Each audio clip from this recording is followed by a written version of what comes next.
네, 이복현 금감원장께 질의하겠습니다. PPT 봐주십시오. 삼부 토건 주가 조작 사건은 대통령 권력을 이용한 중대 카르텔 범죄입니다. 여기에 관해서 그동안 많은 증거와 정황들이 나왔었는데요. 일단은 이종호와 김건희와 삼부 토건 간에 연결된 이 카르텔에 의해서 이것을 이용해서 주가 조작을 한 사건이다 이렇게 봅니다. 여기에 관해서 이종호가 윤석열과 김건희는 우리가 결혼을 시켰다. 그래서 여기서 우리는 삼부토건과 이종호와 당시 주가 조작범들이 우리에 해당한다. 이렇게 지금 많은 증거들이 얘기를 하고 있습니다. 그리고 김건희가 명태균 이 게이트에서 나온 그 카톡 대화나 이런 걸 보면 삼부 회장님과 우리는 가족 사이다 이렇게 얘기하는 그런 증거들도 있습니다. 그리고 삼부 토건의 회장이 이종호의 아들의 구치소를 좀 편안한 데 보내달라 이런 청탁을 했다라는 이런 진술 증거들도 그동안 많이 나와 있습니다. 여기에 지금 현재 검찰의 모 검사가 관련되어 있다 이런 의혹도 제기가 되고요. 그래서 이렇게 이 3자는 매우 밀접한 관계를 가진 이런 당사자들입니다. 그리고 이종호와 김건희는 그동안에 이런 친목 관계를 이용해서 도이치모터스 주가 조작을 한 공범 관계이기도 합니다. 그래서 이 삼부토건 주가 조작은 도이치모터스 주가 조작에 이어서 대통령의 권력을 주가 조작에 활용한 소위 권력형 중대 카르텔 범죄다. 그래서 권력형 비리다 이렇게 보고 있습니다. 그래서 여기에 대해서는 금감원에서는 단지 주가 조작이 아니라 권력형 대통령 권력까지 그 배후를 조사를 해야 되는 이런 상황이다. 이 부분을 지적을 하고 싶고요. 이종호와 김건희와 삼부토건의 이 밀접한 관계는 여러 또 증언에 의해서도 확인이 되고 있습니다. 대통령과 김건희 여사를 중매를 시켜줬다 이런 얘기. 그리고 또 이때 이종호 대표는 법사위에서 작년 8월에 법사위에서 김건희 도이치모터스 주가 조작범의 공범이 이종호 대표가 임성근 해병대 1사단장 구명 로비를 했다는 그런 의혹의 당사자이기도 합니다. 그때 이종호가 VIP에 구명 로비를 했다 이런 카톡 증언도 나오고 있습니다. 그렇기 때문에 이종호와 김건희는 블랙펄 인베스트먼트 패밀리라고 불릴 정도로 매우 가까운 사이였음이 확인이 됩니다. 금감원장님, 이 사건이 지난해 7월에 법사위에서 굉장히 이슈가 됐습니다. 그때 이 언론에도 보도가 많이 됐고 삼부 토건 주가 조작이 지금 이들에 의해서 우크라이나 재건 사업과 관련돼서 이루어지고 있는 게 아니냐 이런 의혹들이 국회에서 제기가 됐고 기사도 많았는데 왜 이때 경건에서 조사를 착수하지 않은 겁니까? 2004년 7월.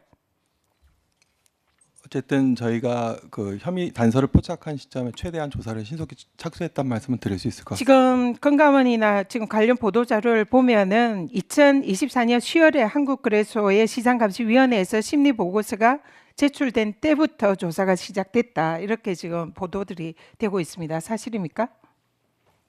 구체적인 조사 착수 시기는 또 확인해드리기가 조금 착수 시기는 이때라고 지금 자료들이 나와 있고요. 근데 실제로 이런 의혹이 이 세간에 제기가 된 것은 2024년 7월 법사위 당시에 청문회부터 이 의혹이 제기가 됐습니다. 그래서 당시에 매우 구체적인 정황에 의해서 삼부토건의 우크라이나 재건 사업과 관련돼 있는 이 주가 조작 의혹이 제기가 됐는데 금감원이 이때는 조사를 하지 않은 것 같습니다. 사실상 손 놓고 있다가 한국거래소에서 이 관련 자료가 제출이 되니까 조사가 시작됐다 이렇게 보는데 사실인가요? 아니 아주 바쁘게 손 놓고 있지 않고 아주 바쁘게 조사를 했습니다. 그러면 그때 법사위 그 이슈가 제기될 때부터 조사에 착수했다는 겁니까? 말씀드린 것처럼 날짜를 특정하여 조사 착수 시점을 말씀드리는 건 좀 적절합니다. 지금 이 3부 관련해 가지고는 당시에 법사위에서 3부 체크한다 이런 카톡 문자가 공개가 됐는데요. 2023년 5월자입니다. 이때 이미 삼부토건의 관련자들이 주가 조작에 시작이 됐다 이렇게 보이는데요. 여기에 관련해서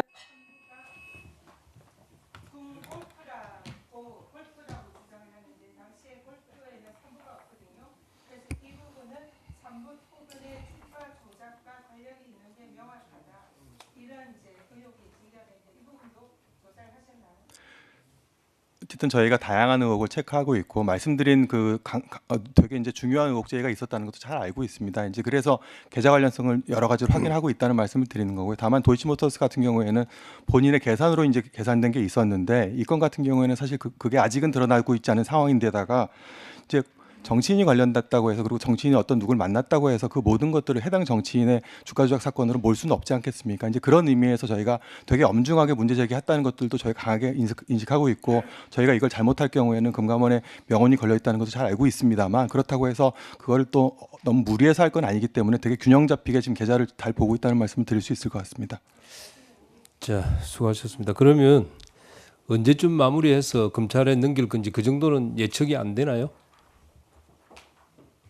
이제 거의 그 저희가 정도라도 이야기를 해주셔야 똑같은 질의가 계속 반복되니까 그 정도는 언제쯤 마무리해서 검찰에 고발할 거다 뭐 이 정도는 이야기 나와야 되는 거 아닌가요? 어쨌든 뭐 조금 약간 송구스러운 얘기인데 제가 임기가 6월 초인데 제가 있을 때는 최소한 처리를 할 수 있도록 노력하겠습니다. 예. 왜냐하면 밝힐 수 없는 부분은 말씀 안 하시는 게 맞는데 그 정도는 이야기를 해주셔야 똑같은 질의가 반복이 되니까 시간 낭비를 막기 위해서 내가 이야기하는 거예요. 어쨌든 저희가 지금 들고 있는 사건 중에서 가장 중요한 사건으로 생각하고 있습니다. 이복현 금감원장님, 예, 심리 보고서를 넘겨받은 지가 6개월이 지났습니다. 지금 조사 현황이 어떻습니까? 어쨌든 그 조사 역량을 집중하여 아주 강력하게 조사 진행 중입니다. 언론에서 이해관계자들이 100억대 이상의 이익 실현이 있었던 것으로 확인했다라는 것에 대해서 동의하시죠? 언론에서 말씀하셨잖아요. 어쨌든 뭐 보도 경위는 저희가 잘 모르겠습니다. 아니, 본인이 말씀하신 내용을 제가 얘기하는 겁니다. 어쨌든 어떤 경위로 보도된 내용에 대해서 저희가 부인하기 어렵다는 점. 다만 불공정 거래가 성립하는지 확인을 해야 되고 계좌 간의 연관성 분석을 진행 중이다 이렇게 말씀하셨죠?